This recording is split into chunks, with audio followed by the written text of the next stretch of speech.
안녕하십니까. 유튜브 바이블의 박종수 목사입니다. 한 주간 또 잘 보내셨나요?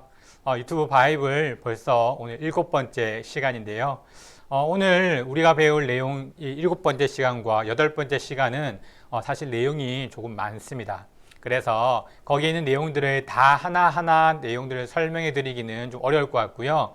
우리가 그 중에서 꼭 알아야 될 부분들과 또 여러 가지들을 함축해서 간단하게 한번 살펴보려고 합니다. 오늘은 은혜 언약인데요. 은혜 언약은 말 그대로 예수 그리스도를 통해서 우리가 은혜를 입었고 그 은혜가 우리와 하나님의 새로운 약속이 되어지는 이 은혜 언약에 대해서 이야기를 해보려고 합니다. 이 은혜 언약, 이것이 반드시 필요한 이유는 우리가 지난 시간에 배웠던 행위 언약 때문입니다. 하나님께서 아담에게 저 선악과를 따먹지 말라고 말씀하셨던 그 말씀을 지키지 않음으로써 하나님과 사람의 관계가 끊어지게 되었습니다. 그래서 하나님께서는 그런 우리의 모습, 이 끊어진 관계를 통해서 어떻게 다시 그것을 회복해 나가는지에 대한 이야기, 그 이야기들을 설명하는 것이 바로 은혜의 언약입니다. 이 시간 우리 은혜 언약 함께 살펴보도록 하겠습니다. 내용을 보시면 하나님께서 모든 인류를 죄와 비참한 상태, 즉 하나님과 사람 사이가 끊어진 관계 속에 있을 때 그것을 그냥 내버려 두었는가 하는 것인데요. 하나님께서는 사랑과 자비로 자신이 선택한 자들이 그 죄와 비참한 상태에서 벗어나도록 건져내셨는데요. 이것을 은혜 언약, 우리는 구원의 상태라고 부른다고 이야기합니다.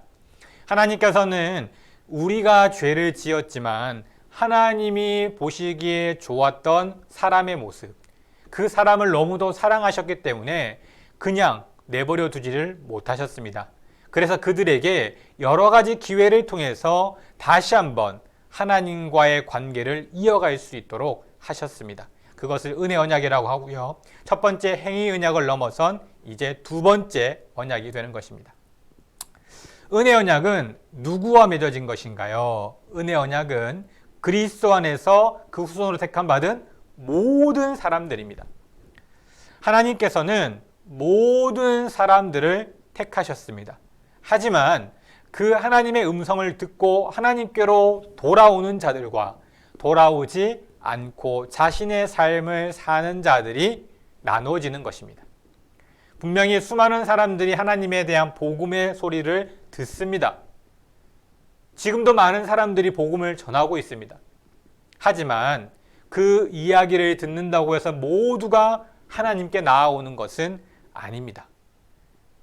그러고 볼 때 우리가 하나님께 나아올 수 있는 것이 얼마나 놀라운 은혜인지를 우리는 다시 한번 기억할 수 있어야 하고요.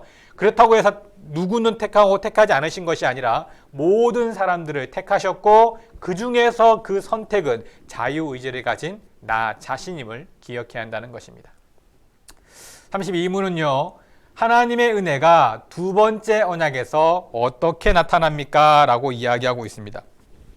하나님의 은혜가 어떻게 나타나죠? 하나님의 은혜는 값없이 우리에게 주어졌습니다. 하나님이 우리에게 그 은혜를 베푸실 때에 조건을 달거나 무엇인가를 얻어내기 위해서 그렇게 주신 것이 아닙니다.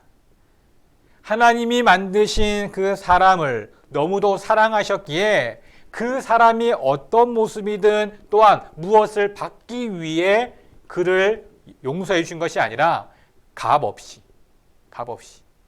그리고 중보자로 말미암아 생명 그리고 구원을 베풀어 주셨다라고 말씀하고 계십니다.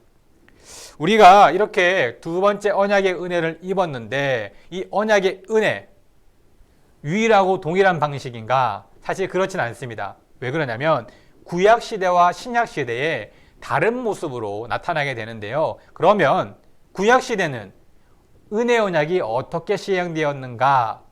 구약 시대의 이 은혜의 언약은요.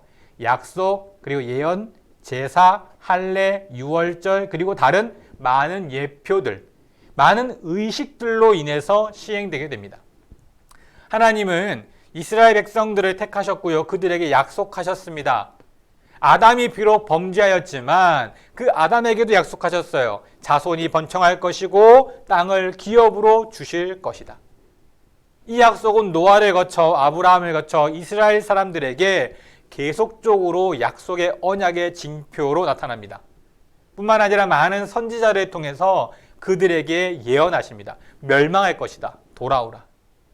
계속적으로 그들이 하나님의 관계를 회복할 수 있도록 여러 모습으로 도와주시죠.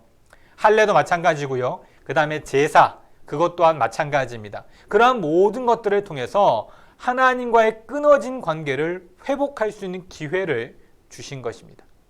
근데 이런 여러 가지 이런 모습들이 신약에 와서는 바뀝니다. 어떻게 바뀌었냐면 신약의 언약은 그리스도께서 나타나심으로 동일한 은혜, 그 언약이 말씀의 설교와 성례, 성찬으로 그렇게 바뀐다라고 이야기합니다. 좀 더 쉽게 얘기하면 신약에 와서는 예수 그리스도 그 한 분의 죽으심으로 우리의 모든 죄를 용서해 주신 놀라운 사건. 이전에는 구약의 시대에는 끊임없이 반복하며 하나님과의 관계를 회복하기 위해서 애써야 했다면 이제 신약의 시대에 와서는 예수 그리스도께서 한 번으로 우리의 모든 죄를 용서하신 그 사실을 믿는 것으로 은혜의 언약이 해결되어진다는 것입니다. 즉 이제는 예수님이 이 땅에 오셨고 그분이 십자가에 못 박히심으로 우리의 모든 죄를 용서하셨다는 그 사실 하나만을 내가 믿을 수 있다면, 믿는다면 하나님과의 끊어진 관계가 회복되어질 수 있음을 그렇게 이야기하고 있는 것입니다. 그러면 언약의 중보자, 그 중보자가 과연 누구냐? 하나님과 우리와의 끊어진 관계를 이어주는 유일한 중보자는 바로 예수 그리스도, 예수님이시죠. 예수님께서 이 땅에 오셨습니다. 하나님의 아들로 이 땅 가운데 내려오신 것입니다. 하나님의 아들이셨어야만 했던 그 이유, 바로 그것은 우리에게 굉장히 중요한 의미가 있습니다. 단순히 사람으로 이 땅에 오시려고 오신 것이 아닙니다. 사람으로서 와야 했기에 이 땅에 하나님의 존재를 벗어나 하나님의 아들로 내려오신 것인데요. 사신문에 중보자가 하나님이시면서 동시에 사람으로서 인격을 이루시는 것, 왜 그런가? 인격, 사람으로 택함을 받아 모든 사람을 대표할 수 있어야 했기 때문입니다. 아담 한 사람이 모든 사람을 대표하는 사람이었고 아담 한 사람이 죄를 범함으로써 모든 사람이 죄인이 된 것처럼 예수님은 모든 사람을 대표할 수 있는 사람의 모습으로 오셔야 했습니다. 그래서 인격을 가지고 이 땅에 오셔야 했습니다. 그런데 중요한 것이 있습니다. 그것은 뭐죠? 신격. 죄가 없이 죽음을 이길 수 있는 사람이어야만 했습니다. 그래서 이 땅의 많은 선지자들을 통해서 이 구원을 이루어내신 것이 아니라 하나님의 아들, 죄가 없으신 그분이 성령으로 잉태되어 이 땅 가운데 오셨고 그분만이 우리의 모든 죄를 용서할 수 있었습니다. 그래서 하나님께서는 독생자를 이 땅 가운데 보내어 주신 것이죠. 이와 같은 모습을 통해서 우리는 은혜의 언약을 잊게 되는 것입니다. 이런 은혜의 언약이 우리에게 너무나 중요하고요. 그를 예수라고 부르는데 예수는 죄에서 구원할 자라는 메시아라는 그런 뜻이 있습니다. 우리를 구원할 분. 그 구원은 이 땅에서의 구원이 아니라 우리의 죄를 용서하여 주시고 영원한 생명을 허락해 주신 것입니다. 또한 이 죄는 지금 내가 짓는 죄를 말한 것이 아닙니다. 이전에 내가 지은 죄를 말하는 것이 아니에요. 내가 태어나면서부터 그리고 앞으로 내가 지을 모든 죄까지 그 모든 것을 용서해 주셨습니다. 그렇기에 단 한 번의 죽음으로 우리를 용서하신 것이고 그 은혜가 놀라운 것입니다. 우리는 이 은혜를 잊지 말아야 합니다. 이 은혜를 늘 기억하고 있어야 합니다. 그리고 내가 죄인임에도 불구하고 용서하신 그 은혜 때문에 항상 하나님 앞으로 나아가고 감사함으로 나아가야 하는 것입니다. 그것이 바로 우리의 모습이기도 합니다.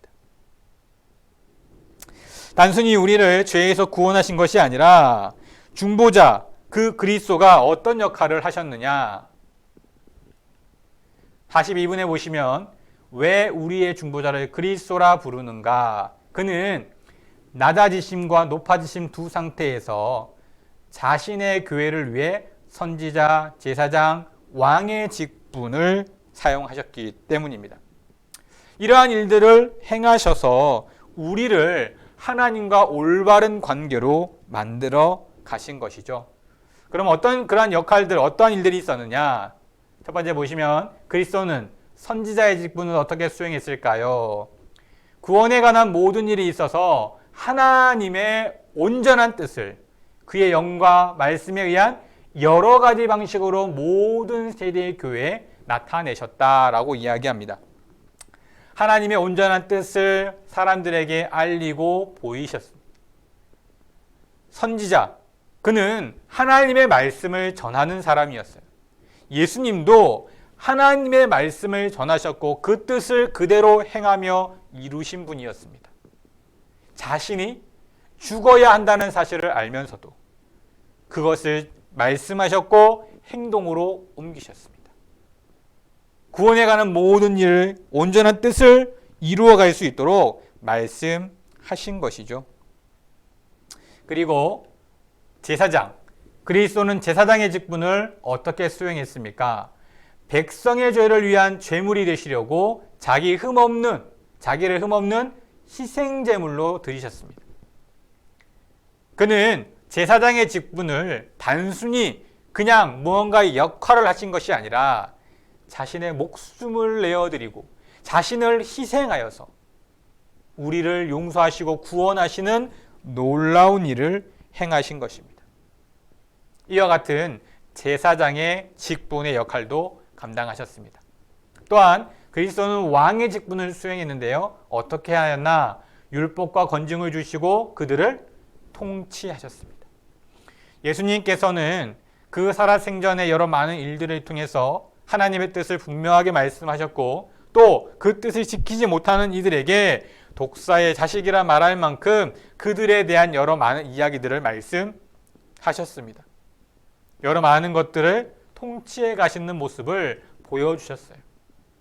비록 왕의 직분에 오른 것은 아니지만 왕으로서 백성을 다스리듯 많은 사람들을 다스리는 놀라운 모습들을 보여주셨습니다.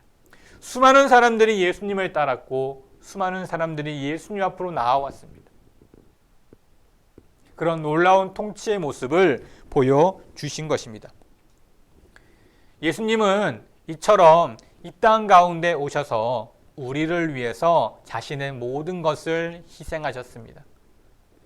그것은 단순히 그냥 그저 그렇게 한 것이 아니라 하나님께서 사람이 하나님 앞으로 나아오지 못하는 죄를 범했을 때 그것을 그냥 두고 볼 수 없으셨기 때문에 독생자이신 예수 그리스도를 보내어 주시고 그 독생자로 말미암아 우리의 죄를 용서해 주시면서 또 하나의 언약을 세우신 것입니다.